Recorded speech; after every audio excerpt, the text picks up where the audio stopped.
Okay, so I was reading the National Real Estate Investor magazine. I do read once in a while. Actually, I read a lot, but this was interesting. It said that real estate investment trusts that have a larger than average number of women on the board outperform real estate investment trusts that have an all-male board. So I found this to be interesting, so I want to dig in a little deeper. So I reached out to a friend of mine that is really charging ahead on this topic. So she's going to be joining us in a few minutes, so stay tuned.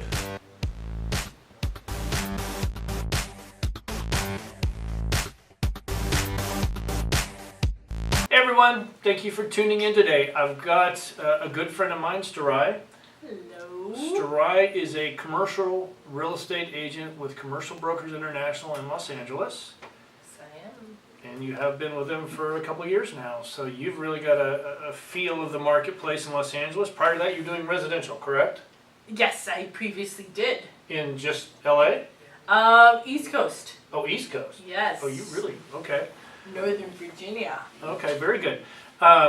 So the reason that I asked Sturai to come in is to talk to us about women in commercial real estate. I'm very passionate about it. I really think that we could really have a lot more women in the industry. When I first got into it years ago, very few women in the industry. And over the last, actually just a short few years ago, you're starting to see a lot more women especially on the brokerage side. Mm-hmm. I'm not really sure about on the, like asset management, property management. I know property management, there's a ton of women involved, but asset management, I'm not really sure. But you're starting to see a tick up in women on the boards of some of these companies. And I'd like to see more, obviously. But I wanted to kind of pick your brain, because I know this is a passion that you have as well, as trying to get more women involved in the commercial real estate industry, especially on the brokerage side. Can you kind of walk us through how you feel that we could possibly get more women involved in this industry? Yes. So the best ways are mentorship and sponsorships, kind of really opening the doors. Allowing women to just come and really present and showcase their talents and their experiences and be able to strongly contribute, because you have such a great talent pool to tap into, but if those doors aren't open, those people aren't able to walk through. So allowing for more mentorship and sponsorships is going to make a huge impact. And then if we look at specifically commercial real estate, you have different asset classes. So you might see more female representation when it comes to retail, but then if you look at other asset classes of industrial or even in certain areas multifamily, those numbers do change. Or if you're looking at, boards or higher executives or vice president roles, those numbers once again reduce. And then you're also looking at really big income gaps between those roles as well, between the male female Still roles. to this day, there's income gaps. Absolutely. You have probably upwards of 25, 30, 35% in certain times with high executive board roles, that there's actual examples of. How is that still going on in this day and age, do you think? It's happening because it's been happening, and Okay. sometimes they can do it, so they will do it. Right. That's why sometimes, as uncomfortable as these conversations can be, and sometimes not even knowing how to maneuver through them or what to say or what questions to ask, having more of these conversations make a difference, because you have more people sharing their experiences, sharing what's happened to them, and lessons being learned, and you're kind of creating that space for those conversations to happen. So people like yourself that have been in the industry for a little while, Well said. them creating that space, like us, we're having this conversation about it right now, this happening at exponential rates, I think those numbers will then change. And a great deal of it has been, women have been demanding this, so it's not a lack of the demand from women, but it's with the influence that women have as far as roles within political structures, within economical structures, and with our today's world of social media, and our voices that have been saying a lot of this is just getting amplified, is having a great impact. And through that process you have males that are of course contributing and creating that space, as well as women demanding that space. So it's like anything in life, it has to be a collaborative effort for it to see true change. Are there any commercial real estate companies, brokerage companies that are just women? A woman's went out and started it and run by women that you've heard of? It's gonna be coming soon. I figured it would be. I will lead it if Yeah. needed be. I think my mother might lead the charge, but yeah. There are ones that I've heard of that there's more teams maybe. Right. I'm trying to recall, I had come across them some time back, and I feel like they also do maybe residential as well, a little bit, but I know they do a good number of multifamily. Right. But I don't believe that they're exclusive. It's more teams maybe than, but that's very few. Now you've got Crew, the commercial real estate women. That's a great organization. I understand. I don't know much about it. They have mentoring programs. Yeah, they have a lot of sponsored events. And the biggest thing is that you're getting to interact with experienced female leaders that have been in the industry and have gone through a lot and can shed that wisdom to you, and from there you can really express and showcase what you're able to do and how you can help, and kind of creatively creating some kind of a mentorship, sponsorship program amongst yourself to basically being able to contribute. And I think from kind of a junior perspective, if you're new to the industry or fairly recent and have that drive and have that hunger, really showing and being creative on how you can help within that mentorship, because I feel like it is a bit of a give and take. Sure. It's not just, here I am, mentor me please. Right.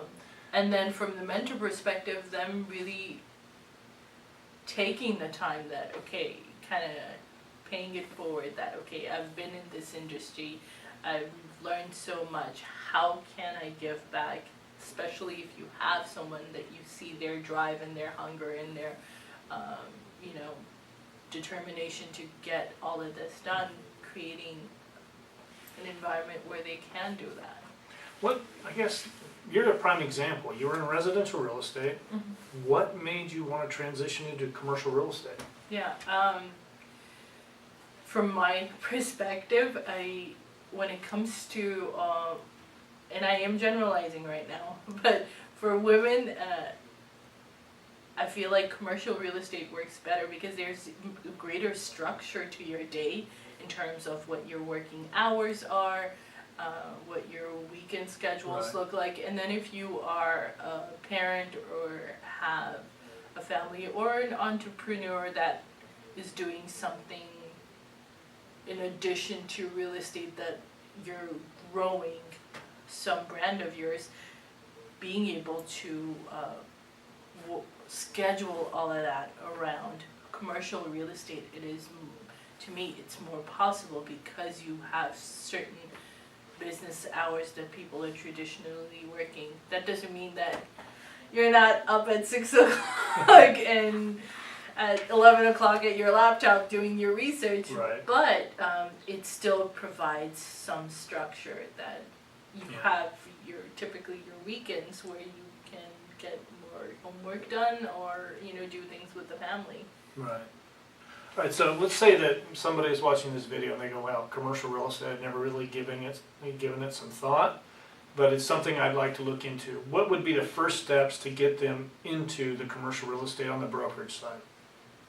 Calling on some of the brokerage firms and just asking if they have mentor programs, or what would be the first steps that they should take? Sure. I would say taking a look at the brokerages and going through the rosters and seeing if there is minority representation, if there is women representation, and reaching out to those agents and forming internships, whether it's through the school or if it's something you can, once again, kind of create. It does, for anybody that's interested, much like the business, your initial steps have to be very entrepreneurial, where you have to think about how can I change this, how can I contribute, how can I make this happen. It has to be a very active role when you're approaching other agents, whether you're approaching organizations like Root for guidance. All of those are good resources to start, but you really have to kind of sit back and be like, okay, why would they say yes to my request? How can I make this magic happen? So know what you're really looking for from the company before you even start the process. So know what you want. Is it good just to start calling the larger commercial brokerage companies, or do you think they're going to have more success by the smaller firms like you belong to? I'm going to be biased there. I think starting off with more smaller firms or boutique brokerages, I feel like the time that you get, especially if it's an organization like, or a brokerage like ours, where there's such emphasis on training you and leading you and teaching you, if you find one that emphasizes and has open discussions about learning, that being a big priority. And that, to my experience, I would say I've seen in smaller brokerage firms than larger, but not to say that that doesn't exist in the larger ones. It more depends on the team that you manage to get in touch to. Right. But you want to find a good training program. So you want to, when you call them, you want to find somebody that offers a great training program, and then kind of whittle it down from there. So Exactly. This has been a great topic. Is there anything else that you think that we should give, any advice for our readers? Viewers? I think for our viewers, should you be not involved in commercial real estate directly, or are in need of commercial real estate at any point of your personal need or business needs, taking a moment to really review a brokerage on what their roster looks like in terms of females within that, female leadership within that, diverse representation within that roster, and really demanding to work with brokerages that have that diversity in whether it's race or gender. I think that demand from, once again, the consumer is going to have a really strong impact on the industry as well. I think so too. Okay, well, if you have any further questions, you can go into the comment section in the video and reach out to Sturai or myself, ask questions. We will get back to you. Don't hesitate. Happy to walk you through the process. I've been in the business for a lot of years. I've seen a lot. So you're welcome to tap that source of knowledge. So please, and also while you're there, maybe you could subscribe. That would be great too. So subscribe, turn on notifications, make comments. Sturai, thank you very much for coming in today. Thank you. I know it was a long drive, but very much appreciated. And thank you for tuning in. And if you have any topics that you want us to touch on, or if you have comments on this one, please below, and we'll take a look at it. Thank you very much. Thank you. Bye-bye.